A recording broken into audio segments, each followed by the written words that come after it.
Election কমিশনারের কার্যাবলী সম্পর্কে যদি আমরা পড়ি, the preparation of electoral rolls and keeping voters list update করা, preparation of code of conduct for all political parties, recognitions of various political parties and allotment of election symbols, appointment of election officers to look into disputes concerning election arrangements, to examine the returns of election expenses filled by the candidate.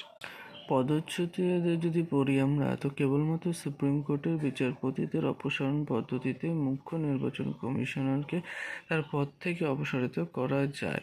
প্রমাণিত অসমর্থ ও অসচ্চারণ অভিযোগ ক্রমে রাষ্ট্রপতি তাকে পদচ্যুত করতে পারেন।